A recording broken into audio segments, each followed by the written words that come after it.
Radio J. 15h-16h, Cyrielle Sarah Cohen, du lundi au jeudi.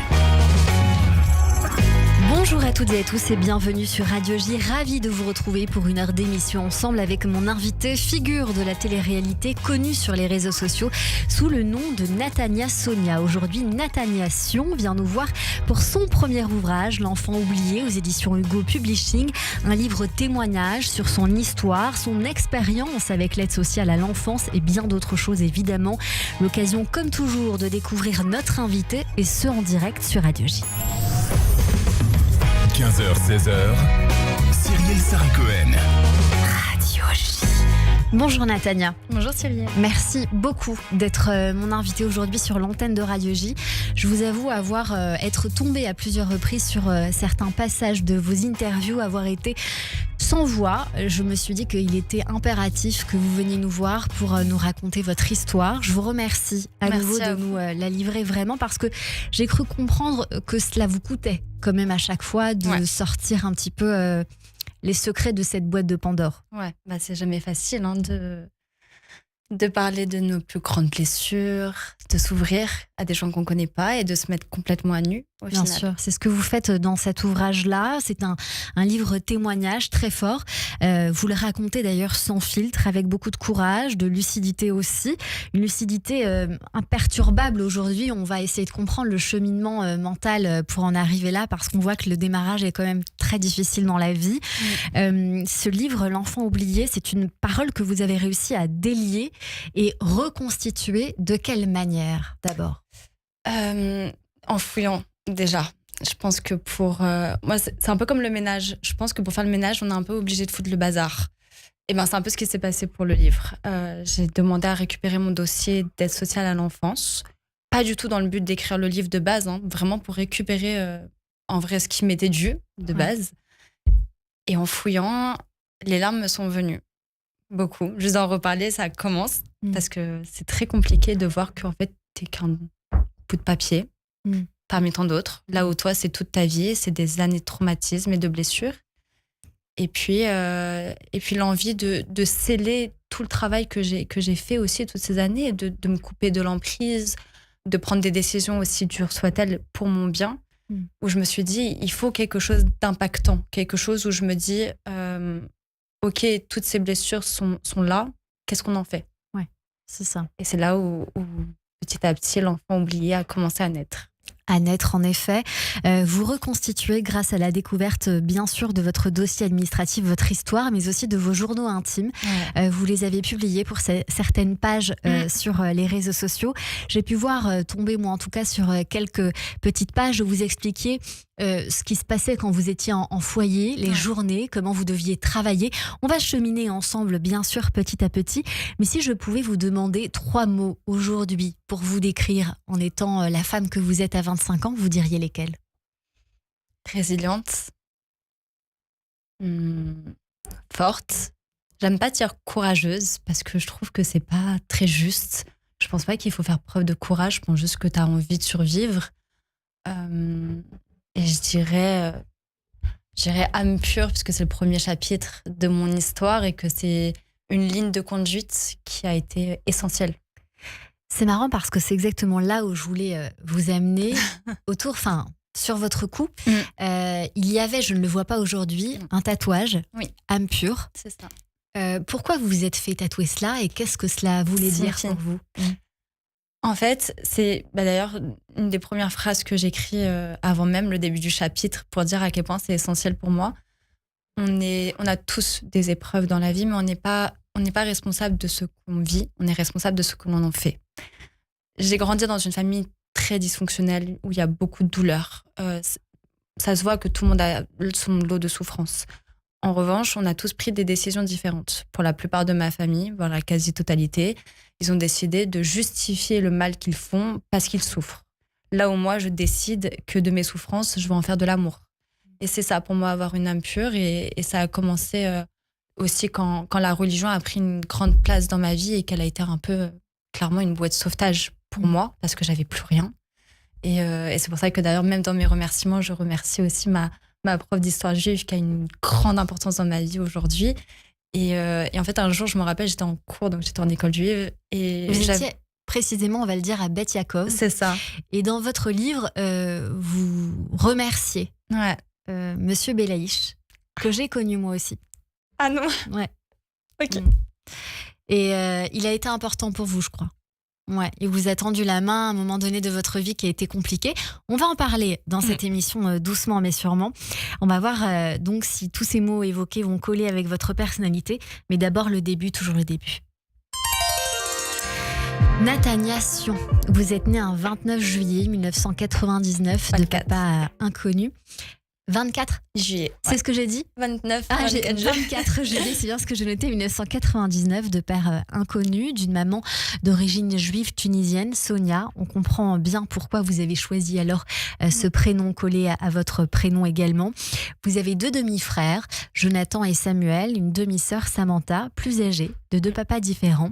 Avant bien sûr de rentrer dans le détail, si on pouvait grossir le trait, synthétiser, quel genre d'enfance vous diriez que vous avez eu ?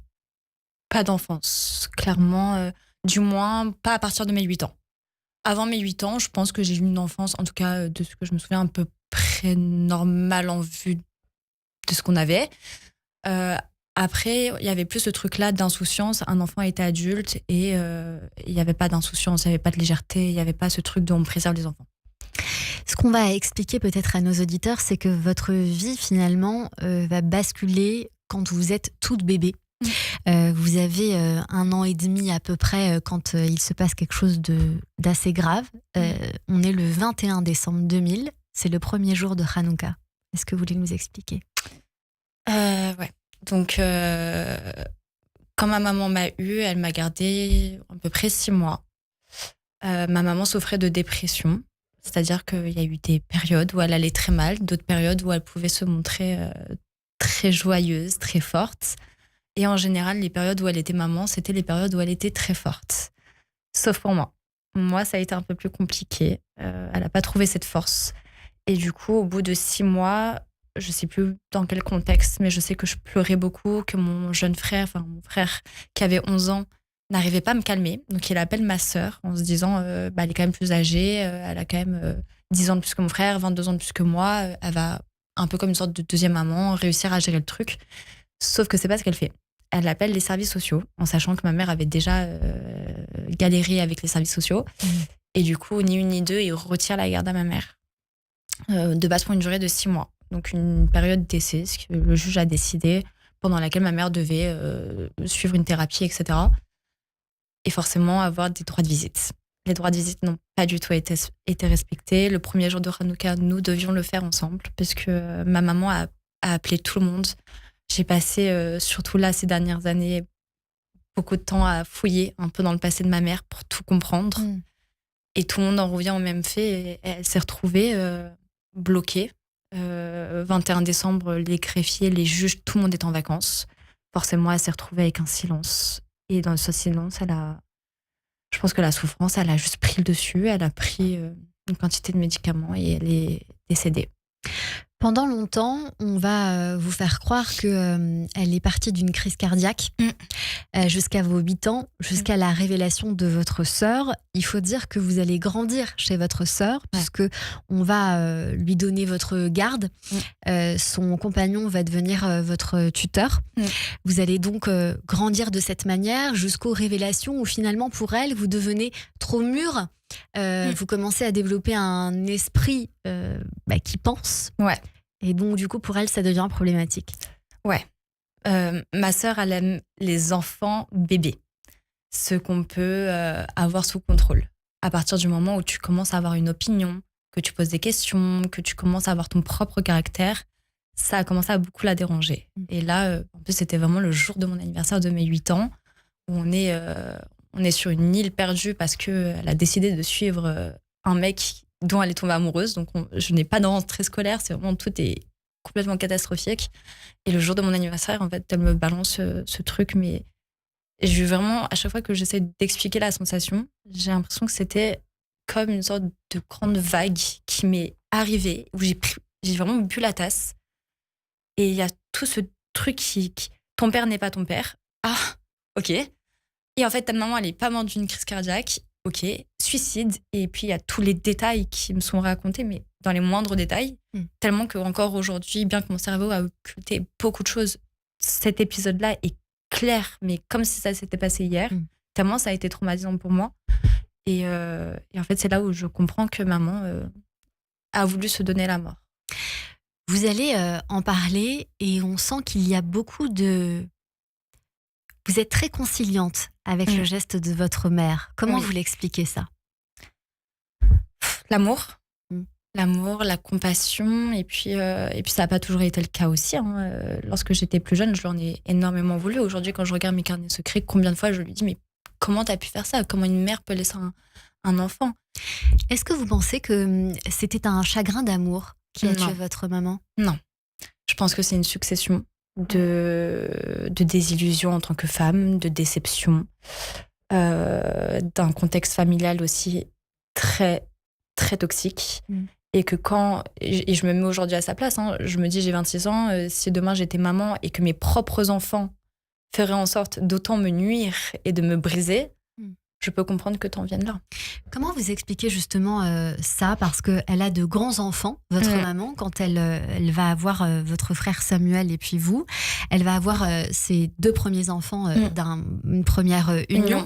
On va comprendre que ce n'est pas du tout une union idyllique. Viendra ensuite Samuel et puis vous, toute votre vie finalement, votre enfance, vous allez penser que votre beau-père issu, qui a été le père de vos plus grands frères et sœurs, était le vôtre. Ouais. Et en vrai, j'ai toujours senti qu'il y avait un truc qui allait pas.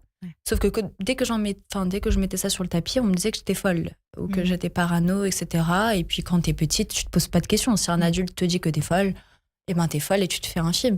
Donc tu te dis, mais en fait, toutes ces fois-là où j'appuyais sur des choses réelles et légitimes, au final, vous m'avez brisé la confiance que j'avais en mon propre jugement pour au final, quelques années plus tard, me dire « Ah, mais en fait, t'avais raison. » Oui, parce que vous aviez quand même un instinct assez développé.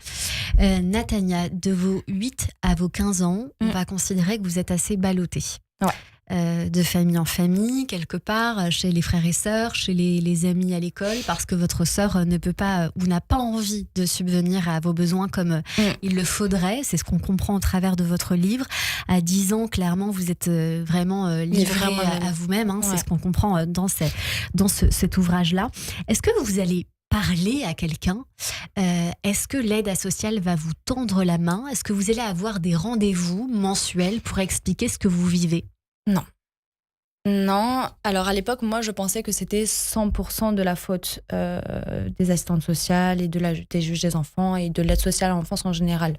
Sauf qu'aujourd'hui, quand je lis mon rapport d'aide sociale à l'enfance, je suis forcée de constater qu'il y a eu maintes et maintes demandes de leur part de me voir ou de mettre un placement en cours, ou au moins d'avoir une aide psychologique pour moi. Et qu'est-ce qui a bloqué ? Ma sœur. Qui n'a jamais répondu présente. En fait, les seules demandes, et ça c'est factuel, c'est dans mon dossier, les seules demandes de ma sœur, c'est que sur un point de vue financier. C'est tout. Tout ce qui requiert de moi, de ma santé mentale, de ma protection, c'était un non-lieu. Et donc du coup, comme votre sœur demandait de l'argent, ça laissait entendre qu'elle prenait soin de vous, qu'elle s'occupait de vous, qu'elle vous donnait à manger, alors que c'était pas là. Oui, alors déjà, j'ai jamais manqué de nourriture, en tout cas chez elle, financièrement, en tout cas, ça allait. La preuve, elle était capable de tout plaquer pour cet aspect financier. Là où aujourd'hui, maintenant que je grandis, je me dis, mais pour rien au monde, je laisserai un enfant de 10 ans seul, sous prétexte de gagner 2 ou 3 fois plus que quelqu'un. Vous imaginez là, si tout le monde faisait ça et laissait tous les enfants livrés à eux-mêmes parce que, évidemment, travailler à l'autre bout du monde, on rapporterait plus d'argent. Non, on ne fait pas ça, puisque en fait, quand tu décides de prendre un mineur chez toi, c'est pour justement l'élever, l'éduquer, le mettre en sécurité. Et aujourd'hui, je suis forcée de constater que toutes les choses qui me sont arrivées par la suite ne me seraient pas arrivées si j'avais un adulte qui me protégeait et qui était là autour de moi. En tout cas, l'adulte qui est censé vous protéger ne le fait pas vraiment. Cette sœur-là ne va pas vous aider par la suite parce que quand vous allez devenir adolescente, vous allez tomber amoureuse de quelqu'un de très très toxique et votre sœur va même contribuer à cette relation quelque part, à l'alimenter, à faire en sorte que vous restiez dans ce carcan amoureux. Ça va durer très longtemps. 3 ans et demi, ouais. 3 ans et demi, durant lesquels vous serez en même temps en foyer. Ouais. Donc il y aura des allers-retours. Je vous trouve encore une fois très conciliante avec le lien du sang. C'est très compliqué, ouais. Est-ce que quelque part vous vous êtes pardonné, vous leur avez pardonné et quels sont vos liens aujourd'hui ? Je veux plus du tout de liens. Là, depuis la sortie du livre, je vis, je peux pas dire un enfer parce que c'est trop gros par rapport à tout ce que j'ai vécu dans le passé. Donc je pèse mes mots, mais je reçois beaucoup de pression. Oui, beaucoup de pression de leur part.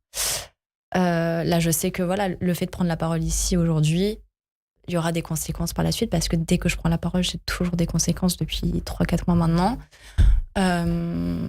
Mais ça aussi fait partie de rompre l'emprise. C'est de leur montrer que je n'ai plus peur et qu'ils n'ont plus de moyens de pression sur moi.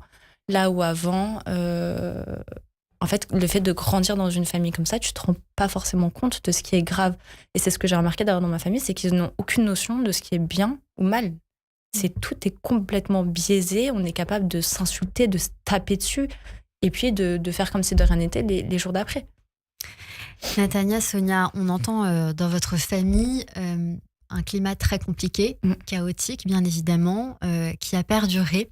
Vous allez connaître les foyers avant vos 18 ans, jusqu'au jour où on va vous demander de partir. D'abord un foyer d'urgence de Cergy, le foyer Avril de Sainte-Croix à Paris. La bienveillance et la violence se croisent à plusieurs reprises. Et ce qui est très frappant dans votre discours, c'est que quelque part, on peut se pardonner, on peut se frapper dessus. Oui. Et le lendemain, tout oublier et devenir copine. Donc au final, ça rejoint un peu tout ce qu'on a toujours traversé. En fait, il n'y a pas d'évolution finalement. Et c'est ça qui est compliqué. C'est en fait, on en vient à devoir dire aux enfants, choisissez la peste ou le choléra. Est-ce que vous voulez continuer de souffrir dans vos familles ou est-ce que vous voulez juste souffrir mais par des inconnus ? Ce qui est quand même assez compliqué et lunaire comme situation. Ouais. Il y a un éducateur qui va vous parler, qui va vous laisser entendre que vous avez un choix qui s'offre à vous parce que finalement, vous n'allez pas pouvoir vraiment subvenir à vos besoins à part avec une petite aide qu'on vous donne. Certaines font le choix de la prostitution. Vous avez fait le choix de la carrière en devenant modèle. On va un peu vous le reprocher. Ah mais clairement. D'ailleurs, mais ça a été le comble. Je me dis, ça c'est pareil, c'est une ligne de conduite que je me suis figée, enfin qui rejoint le âme pure. Quelque chose qu'un rave m'avait dit un jour en cours et qui m'avait dit, prends toujours le chemin compliqué dans la vie. Ça m'a marqué et c'est un truc qui m'a toujours suivi et que je veux suivre jusqu'à la fin de ma vie parce que ça a toujours fonctionné. Ne prends jamais le chemin de la facilité. Le chemin de la facilité, c'est le problème, ça va toujours te retomber dessus. Et donc je me dis, mais attends, là, je me bagarre en fait. Genre, je n'ai pas à manger, je galère, j'ai 50 € par mois. Je décide quand même de faire des shootings. Je faisais des shootings, mais vraiment en pleine place de Paris, en plein mois d'hiver, pour des shootings en Australie. Donc, il faisait genre moins 15 et j'étais en mini-robe. Je crevais pour 3 robes. Enfin, c'était vraiment lunaire. Et aujourd'hui, je lis mon dossier d'aide sociale à l'enfance et je vois veut devenir influenceuse, entre guillemets, influenceuse / mannequin, entre parenthèses, risque de prostitution.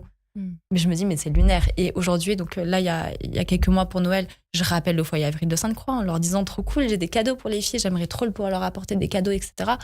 Ah, mais t'es encore influenceuse ? Ouais. Ah ouais, mais nous, mais c'est vraiment pas notre tasse de thé. Je me dis, mais il y a une volonté de nuire alors que vous êtes censés être des gens qui travaillent dans le social. Vous devez normalement faire preuve de bienveillance, de douceur, de fierté aussi de la part de ceux qui arrivent à s'en sortir. Et non. Donc, c'est assez surprenant. Aujourd'hui, est-ce que vous tirez une sonnette d'alarme ? Oui, c'est le but. Mais de toute façon, je pense que c'est pas que moi. Quand on voit le retour de l'enquête concernant l'aide sociale à l'enfance, je pense que la tirette d'alarme, c'est pas Natania qui la sonne, c'est l'État en général. Les Français la tirent parce que ça devient extrêmement grave. Natania, Sonia, il y a une lettre que vous faites aux institutions dans votre livre. Peut-être, je ne sais pas, c'est à vous de me dire si vous voudriez bien la lire sur l'antenne de Radio J. Bien sûr. On va la lire. Lettre aux institutions. Madame, monsieur, je m'appelle Natania Sion et j'ai été brisée par un cercle familial toxique, par des services sociaux qui n'ont pas su ou pu effectuer leur travail. J'ai découvert les foyers pour mineurs et l'assistante sociale à l'enfance qui sont censés nous protéger. Mais je n'ai ressenti qu'un habitat froid, rempli de violence et de désespoir. Cela aurait dû être un véritable refuge pour ceux qui n'en ont plus et pour qui leur foyer devenait un danger.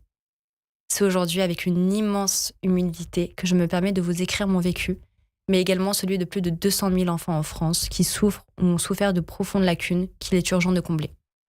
Je tiens néanmoins à remercier avec une infinie gratitude toutes les personnes engagées dans la protection de l'enfance qui ont su, le temps d'un instant, rendre ces moments de vie moins difficiles. J'aimerais vous proposer des solutions concrètes pour améliorer les conditions de vie et le bien-être des enfants placés. Il faudrait impérativement revoir la formation des éducateurs dans les foyers, car beaucoup d'entre eux ne sont pas du tout spécialisés. Ils n'ont suivi aucune formation. Il faut sélectionner des personnes avec une intelligence émotionnelle, capables de ne pas engendrer davantage de traumatisme chez des enfants.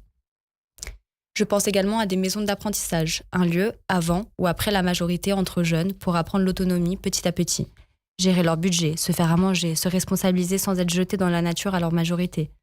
Les jeunes ont besoin d'aide psychologique, dispensée par des professionnels ou par exemple des parrainages de bénévoles aidés aux démarches financières, à l'administratif pour un soutien émotionnel et ce, même après la majorité. Afin de renforcer la transparence du système, il serait judicieux, je pense, de créer un organisme indépendant qui pourrait venir juger la qualité des foyers, environnement, personnel, conditions de vie et rendre des rapports annuels. Il faut impérativement lancer des campagnes de sensibilisation afin de montrer au grand public les enfants oubliés. Cela pourra attirer non seulement une possible aide financière, mais avant tout humaine. Je ne veux pas m'éterniser davantage, je vous remercie déjà de m'avoir lu. J'ai encore plein d'autres idées et je suis sûre qu'en allant directement demander à ces enfants ce dont ils ont besoin, nous arriverons à faire une différence dans leur vie, en espérant que mon message trouvera écho en vous et pour votre engagement en faveur des enfants. Merci, Natania Sion.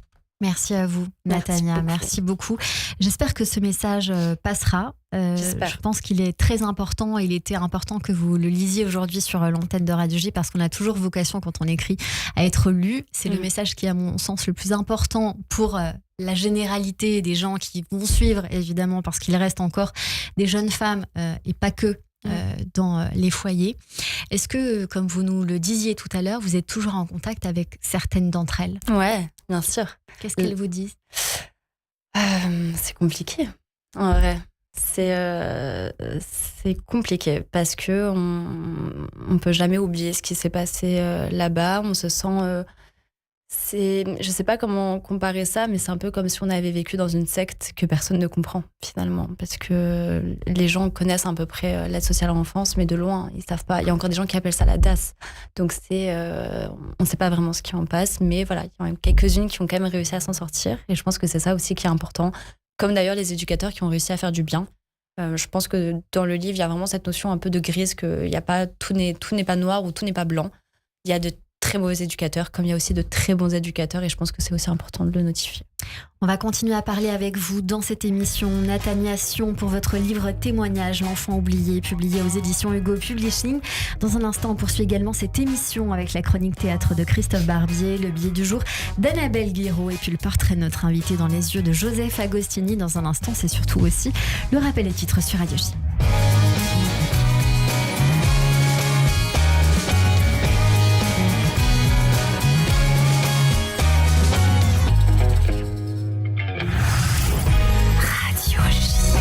Cyrielle Sarah Cohen. Radio J. Vous écoutez Radio J à Paris sur 94.8 en DAB+, et sur notre appli Radio J. Radio J.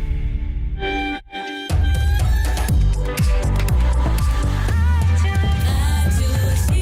15h30 sur Radio J. Bonjour et bienvenue. Tout de suite, le rappel des titres avec Etani Belaïch.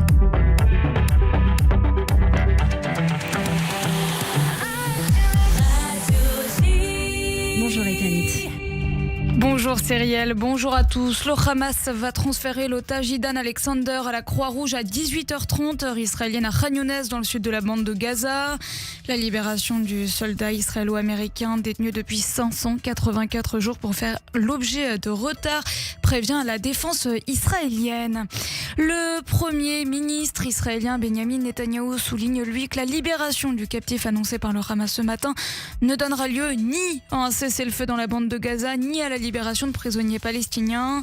Selon lui, le retour du seul otage à la nationalité américaine a été rendu possible grâce à la pression militaire israélienne dans la bande de Gaza. Le Kremlin hausse le ton. Moscou a réagi à l'ultimatum lancé à la Russie par Kiev et ses alliés européens d'accepter un cessez-le-feu de 30 jours avant des négociations directes entre la Russie et l'Ukraine sur l'issue du conflit. Le langage des ultimatums est inacceptable pour la Russie. Il ne convient pas. On ne peut pas parler ainsi à la Russie, a taclé le porte-parole de la présidence russe cet après-midi. Le Parti des travailleurs du Kurdistan, le PKK, a annoncé sa dissolution et la fin de plus de 4 décennies de lutte armée contre l'État turc. Le ministère turc de la Défense, c'est le fondateur et chef historique du PKK, avaient tous deux appelé le mouvement à se dissoudre et à déposer les armes. Enfin, nouvelle étape dans les tensions entre Alger et Paris. L'Algérie a convoqué hier le chargé d'affaires de l'ambassade de France pour lui notifier de nouvelles expulsions de fonctionnaires français du territoire algérien. Les fonctionnaires concernés étaient en mission de renfort temporaire depuis la dernière expulsion, c'était il y a un mois. Et merci beaucoup Etanit Belaïch. On vous retrouve à 16h pour le journal complet. Tout de suite une courte pause et c'est la suite de notre émission avec mon invité Nathania Sion et mes chroniqueurs sur Radio J. Radio J. Radio J. Tous les lundis, 21h-22h. Classico. Salut, c'est Steve Nadja. Retrouvez-moi ce soir à 21h pour Classico, l'émission foot de Radio J. Daniel Riolo, Julien Cazard, Jimmy Algerino, Pascal Olmeta, Grégory Schneider. Ils sont déjà venus à Classico. On vous y attend. Soyez prêts. Coup d'envoi ce soir, 21h sur Radio J. Radio J. WeProd présente Eyal Golan. Eyal Golan, nouvelle date, le 19 mai au Dôme de Paris, au profit des secouristes du Magen David Adom.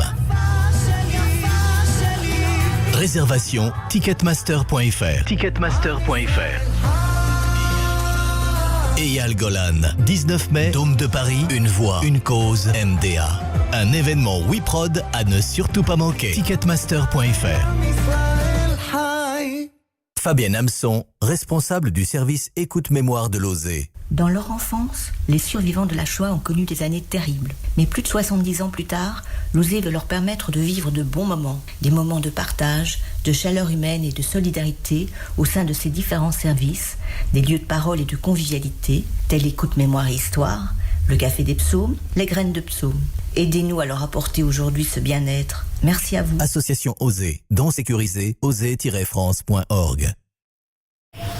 Radio J. Radio J. 15h-16h. Cyrielle Sarah Cohen. Du lundi au jeudi. De retour sur l'antenne de Radio J. Merci de passer votre après-midi avec nous jusqu'à 16h avec mon invité aujourd'hui, Nathania Sion, pour son livre Témoignage, l'enfant oublié, paru aux éditions Hugo Publishing. C'est un petit peu de cette manière que je démarrais cette émission, Nathania, avec cette question. Vous avez traversé beaucoup d'épreuves, j'ai envie de dire, dans votre vie, peut-être même toutes celles qui nous angoissent, toutes celles qui nous font peur. Et quand on vous entend, on se dit quelque part que pardonnez-moi de vous dire ça, que vous ne vous en sortez pas si mal. C'est-à-dire que malgré la destruction, je vous trouve extrêmement construite. C'est très gentil. Comment vous avez réussi ? Je pense plusieurs éléments, en vrai.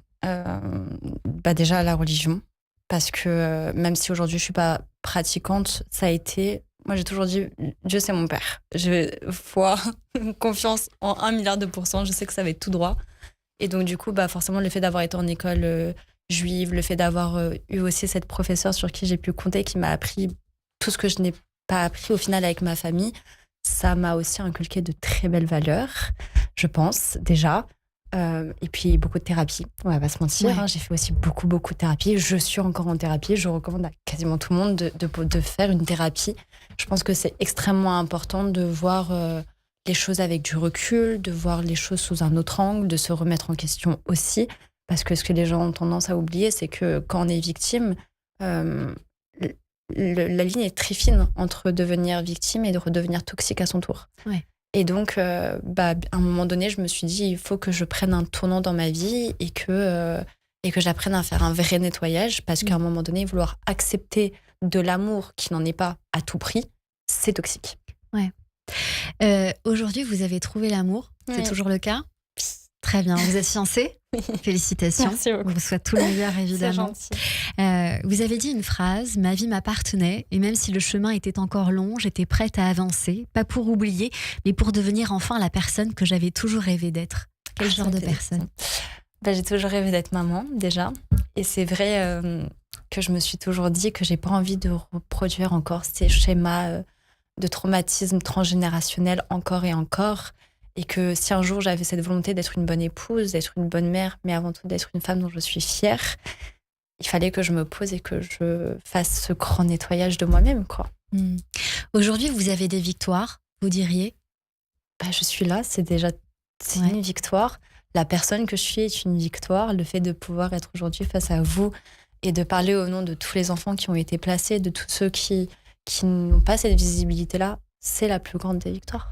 Vous en avez une autre aussi. Vous avez réalisé un de vos rêves. De retrouver mon père. Ouais. Ouais. Est-ce que vous voulez bien nous raconter la vraie histoire? C'est un miracle. C'est la preuve, encore une fois, que je sais pas comment l'expliquer. Je sais que ça va faire beaucoup rire mon fiancé qui doit certainement m'écouter, mais c'est une connexion. Genre, je demande un truc et je sais que c'est tout droit. Donc, on est au mois de septembre, il y a Kippour. C'est un Kippour émotionnellement compliqué pour moi. Et je pleure beaucoup ce Kippour et je dis, je vous en supplie, il faut qu'il y ait un nouveau départ. Je veux retrouver qui je suis. Et donc, on est un mois plus tard. Il est super tard. Je suis en train d'écrire parce que j'ai besoin d'écrire, mais que le soir. La journée, je suis pas du tout inspirée. Donc, j'écris le soir très tard. Il doit être 1h30. Et je me dis, il faut que je me reconnecte à mon compte MyHéritage sur lequel je suis depuis 8 ans, quand même, où il ne se passe rien. Ouais. Et donc, je me reconnecte à mon compte MyHéritage. Et là, pouf, correspondance. Combien de pourcentage? J'ai une correspondance avec un cousin germain. Donc, on a, je crois, 35% de segments partagés. C'est énorme. Ouais. C'est beaucoup. C'est beaucoup. Je connais tous les cousins germains de maternelle, donc je sais que c'est pas eux. Et je me dis, OK, je vois la vingtaine, je me dis vingtaine, 1h30, réseaux sociaux, j'écris. J'envoie un message à ce mec-là. Donc, je lui explique un peu mon histoire. Je lui dis, je connais rien sur mon père. La seule chose que je sais, c'est qu'il a un prénom composé. C'est tout. Il me dit, écoute, j'ai un oncle qui te ressemble beaucoup. Il m'envoie une photo. Et j'ai vraiment, mais je sais pas comment l'expliquer, mes membres ne réagissaient plus à mon cerveau. J'ai pouf, mon téléphone est tombé par terre. J'ai vraiment, comme dans les dessins animés, la bouche qui se décroche. C'était moi, en homme et vieux. Pas qu'il est vieux, enfin, si, un peu plus âgé, mais. Et donc, c'était vraiment très déconcertant, parce qu'on le rappelle, mais j'ai grandi toute ma vie en étant orpheline. Je n'ai jamais même rencontré un de mes parents. Enfin, ma mère, je l'ai perdue, j'avais 2 ans, je n'ai aucun souvenir de ça. Pour moi, un parent, c'est dans les films, quoi. C'est ceux qui font le petit déjeuner, mais dans les films, aucune idée. Et donc, du coup, j'arrive à prendre contact avec lui. Je dois apprendre ce monsieur qu'il a possiblement une fille dans la nature. Il le savait pas? Non. De ce qu'il dit, en tout cas. De ce qu'il dit, il ne le savait pas. Il vous parle de votre mère et de leur histoire? Ah non, il est vraiment dans un truc de c'est impossible, ta mère ne me dit rien du tout. En plus, ma mère était vraiment très très belle. Je dis pas ça parce que c'est ma mère, hein, c'est vraiment quelqu'un. C'est pas le genre de femme qu'on oublie. Et il me dit non, vraiment, elle ne me dit rien du tout. Et puis après, moi je pars du principe que les hommes, sans vouloir vexer, mais les hommes, entre la version, entre la vérité et la version qu'ils ont voulu se créer, il y a un monde. Et du coup, je lui dis, ce serait quand même bien de faire un petit test de paternité au cas où. Et puis au final, j'ai eu raison parce que les résultats tombent et c'est mon père. Donc aujourd'hui, il vous maintient qu'il ne se souvient toujours pas de votre mère? Non. Waouh. Ouais. Et du coup, vous êtes là et il a conscience d'avoir une enfant avec une femme qu'il a potentiellement oubliée, même si peut-être que vous lui avez montré une photo, ou j'imagine. Ouais. Bon. Il était marié à ce moment-là? Il était en couple. Ouais, il était en couple. Donc c'est ce qui fait que peut-être la mémoire ne lui revient pas si bien. Exactement. C'est pas bien grave. Nathania, Sonia, je suis très heureuse pour vous. Merci beaucoup. Sonia, en tout cas, voilà, c'est un hommage à votre mère, on l'a bien compris. C'est ça. je n'ai pas l'habitude de donner mon avis, mais je reçois des messages qui me disent bouleversante émission, on est très touchés. Évidemment qu'on est très touchés par votre discours parce qu'on est très fiers de vous, sans vous connaître. Évidemment, on voit une jeune femme qui a envie de se battre, de réussir et qui visiblement le fait très bien avec un ouvrage qui a dû être aussi difficile que thérapeutique, je pense. Alors, on vous souhaite de réaliser vos rêves. On va continuer cette émission bien sûr ensemble. On va vous emmener au théâtre, bien loin de Dieu, le nôtre, mais on va aller voir le pape avec Christophe Barbier. Merci. Au théâtre. Et bonjour Christophe, vous nous parlez aujourd'hui de la figure du pape au théâtre. Bonjour Cyrielle, bonjour à vous, à votre invité et à tous les auditeurs de Radio J. Le nouveau pape va avoir fort à faire pour régler les problèmes de l'Église, notamment celui dont vous parliez, c'est-à-dire celui des violences contre les jeunes. Et on sait que dans les institutions gérées par l'Église, ce problème-là est en pleine acuité aujourd'hui. On pense à l'affaire Notre-Dame de Bétharram. Et moi, je vais vous parler du pape au théâtre. Et oui, le pape est un personnage de théâtre. Par exemple, il est le personnage important de la vie de Galilée, de Bertolt Brecht. On connaît l'histoire de Galilée, condamné par l'Église parce qu'il avait affirmé que la Terre tournait autour du Soleil et non pas l'inverse. Bien quand il veut quitter Florence en 1633, Galilée est convoqué à Rome. Il est convoqué par l'Inquisition. L'Inquisition qui va l'intimer de renoncer à sa croyance, à ses découvertes et de rentrer dans le giron d'Aristote, c'est-à-dire la Terre est plate et le Soleil tourne autour. Dans le tableau 12 de la vie de Galilée, Bertolt Brecht nous montre le pape en train de se lever le matin et de se faire habiller. Au début, alors qu'il prend son petit déjeuner, qu'il fait sa toilette, le pape est bonhomme. Il considère que Galilée est un scientifique sympathique, qu'il faut le laisser travailler, même s'il a le droit parfois à quelques remontrances. Et au fur et à mesure qu'on le charge avec ses habits, avec sa soutane, sa tiare, sa crosse, son étole, le pape devient de plus en plus sévère. C'était ainsi dans la mise en scène d'Antoine Vitesse en 1990, la dernière mise en scène de Vitesse avant sa mort. Le pape Marcel Bozonnet devenait très sévère une fois habillé et il convoquait Roland Bertin, à savoir Galilée, à un procès dont Galilée sortirait avec un choix très simple, se rétracter ou bien être torturé. On retrouve le pape chez Paul Claudel dans L'Otage. L'Otage, ça raconte l'histoire de Napoléon qui est fâché avec le pape Pie VII et il décide de le remplacer à Rome. Et il l'enlève et il le fait convoyer en France discrètement. Une famille royaliste fidèle au pape a essayé de le libérer en échange de sa fille, la fille de cette famille qui serait mariée avec le préfet napoléonien du département, lequel accepterait de libérer le pape Pie VII.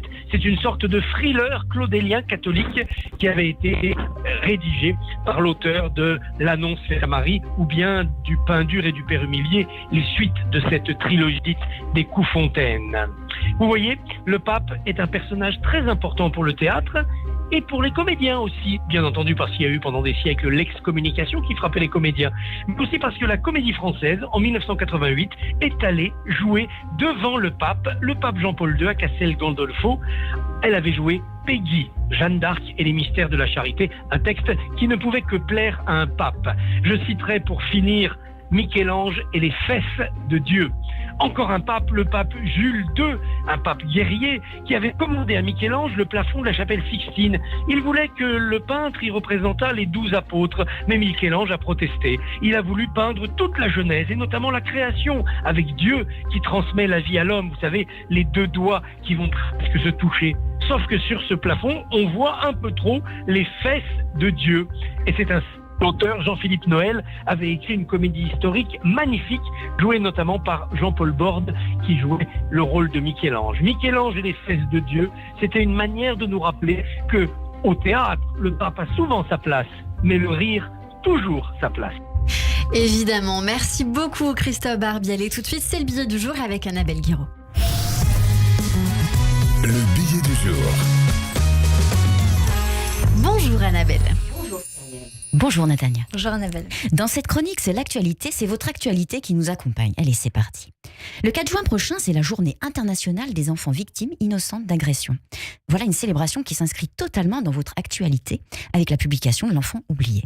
L'Enfant oublié, un livre qui raconte la famille toxique, les violences morales, physiques, sexuelles, la pauvreté, l'absence de douceur, le manque cruel d'amour. Dans ce livre, vous êtes aussi lanceuse d'alerte pour dénoncer l'immobilisme et les dysfonctionnements des services sociaux tels que l'aide sociale à l'enfance.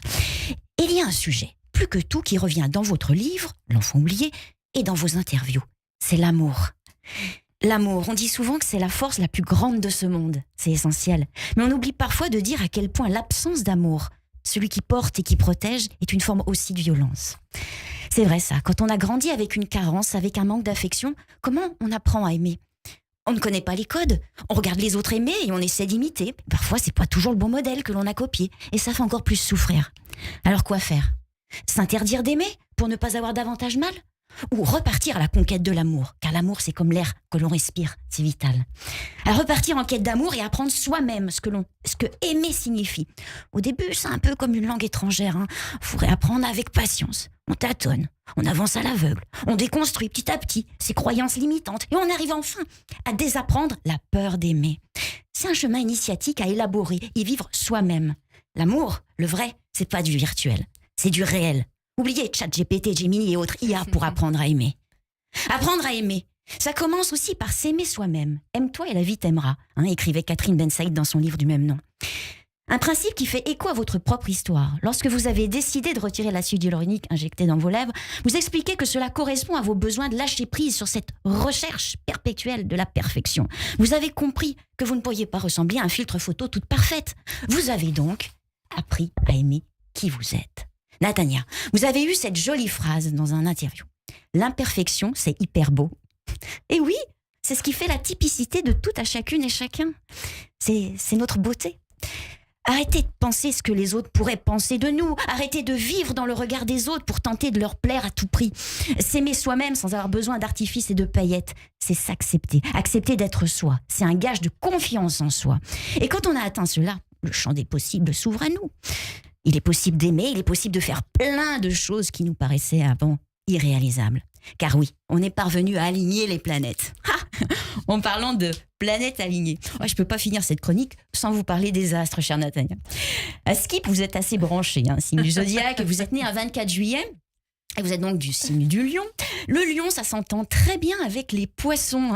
Et je me suis dit qu'on pourrait finir en musique avec une chanteuse que vous adorez, du signe du poisson. Cette artiste, elle chante sa revanche sur la vie. Alors un thème qui fait complètement écho avec votre histoire.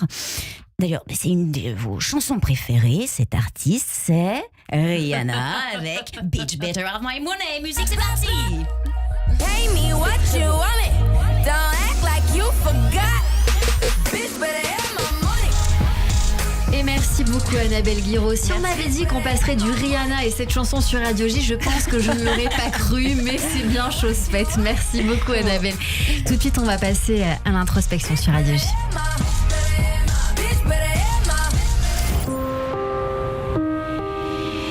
L'introspection.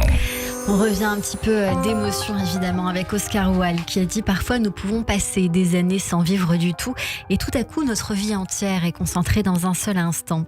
Une phrase que vous nous avez donnée tout à l'heure qui est celle-ci. « Après avoir traversé l'enfer, il est temps de vivre, de ne plus survivre ». C'est une phrase que vous avez écrite et il y a aussi une phrase évoquée qui était « Je ne suis pas coupable de ce que j'ai subi, mais je suis responsable de ce que j'en fais ». Est-ce que c'est votre philosophie de vie aujourd'hui, Natania ? Ouais. D'ailleurs, c'est une période très compliquée de ma vie où j'ai pris la décision de me raccrocher un peu à quelque chose et j'ai écrit une lettre pour mes futurs enfants. Et c'est comme ça que commence la lettre. Je sais que vous allez forcément vivre des épreuves. Ne les laissez pas déterminer qui vous êtes, surtout. Il y a une phrase que j'aimerais évoquer avec vous, qui est d'Antoine de Saint-Exupéry. C'est « Fais de ta vie un rêve et d'un rêve une réalité ». Ouais. La preuve que c'est possible.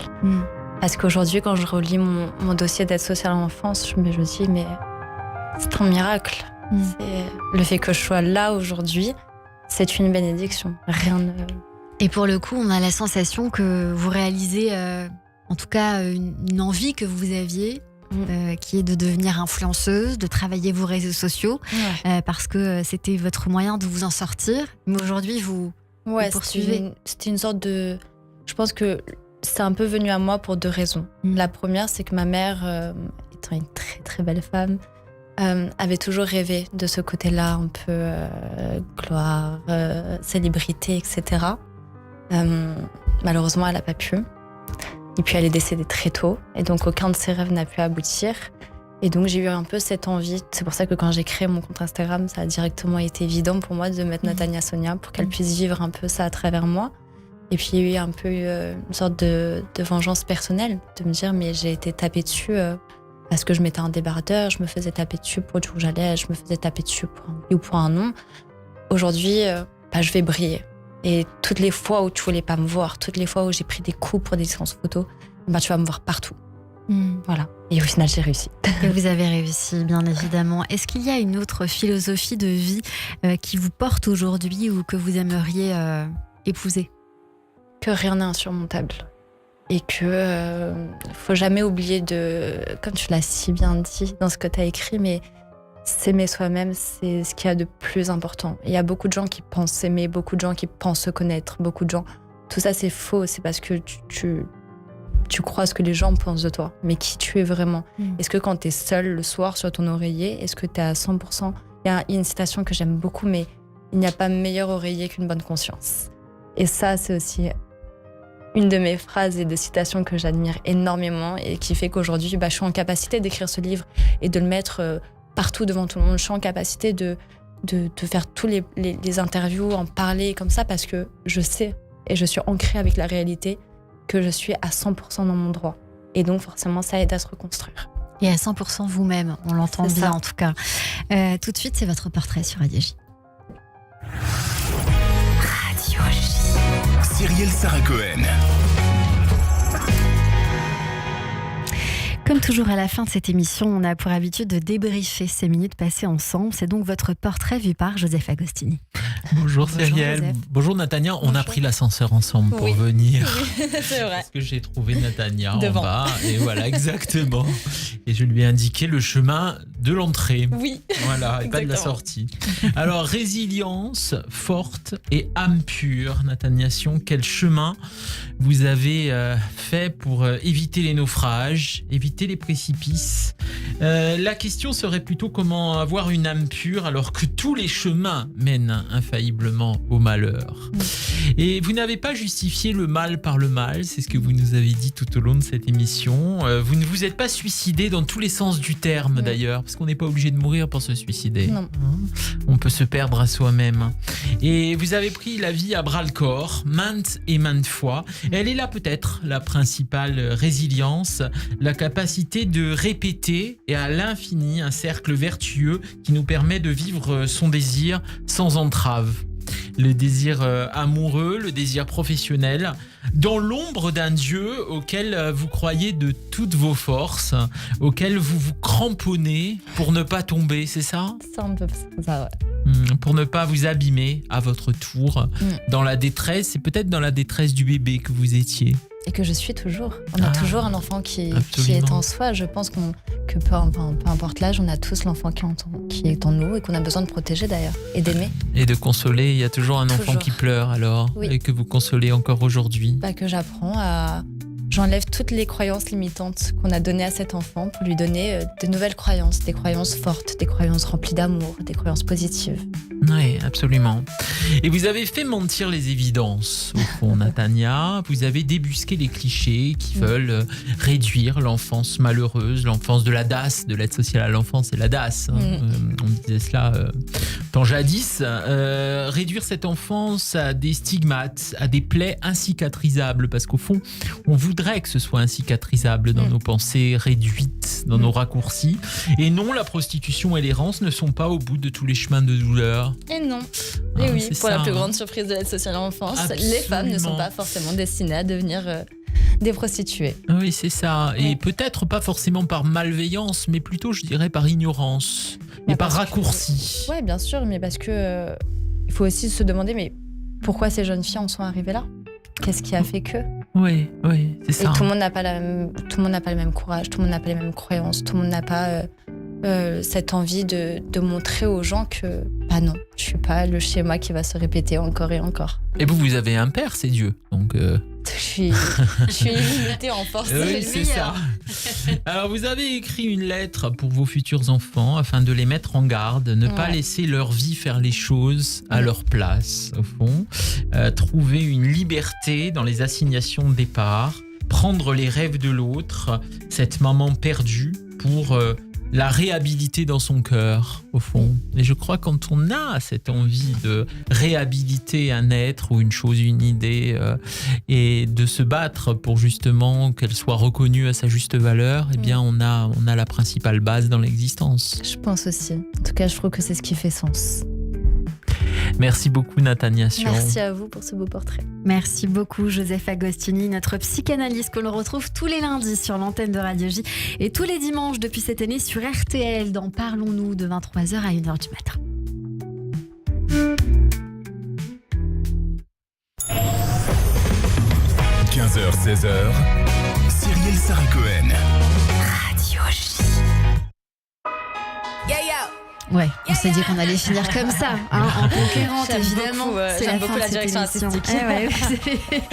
Merci beaucoup Natania Sion pour votre livre témoignage L'enfant oublié, publié aux éditions Hugo Publishing. Un tout petit mot de la fin qui vous revient à vous, ce que vous voulez. Merci à vous déjà pour ce moment, pour vos mots. Ça m'a beaucoup touchée et j'espère que du coup ça pourra aussi éveiller les consciences sur tout ce qui se passe dans les foyers, tous les enfants que parfois on croise et qu'on va associer enfants placés à enfants à problème. Non, c'est des enfants en souffrance plus que des enfants à problème. Voilà. Merci beaucoup Natania, merci à toutes et à tous de nous avoir suivis. On se donne rendez-vous demain dès 15h avec mon invitée Julie Zenati pour son nouvel album Le Chemin, à la réalisation audio et vidéo Benjamin Arnaud et Tana Noukaïef. Merci à toutes et à tous de nous avoir suivis. Merci à Raphaël pour l'aide à la préparation de cette émission, Raphaël Sebag, et puis évidemment ma stagiaire que j'aime beaucoup, Rose évidemment, qui nous aidera également demain pour l'aide à la préparation de cette émission très très bien travaillée. Merci beaucoup Rose Louvry-Buot. On se donne rendez-vous demain dès 15h. En attendant, c'est la suite de votre journée avec le Club Imo présenté par Marc Ezrati et dans un instant le journal sur Radio J.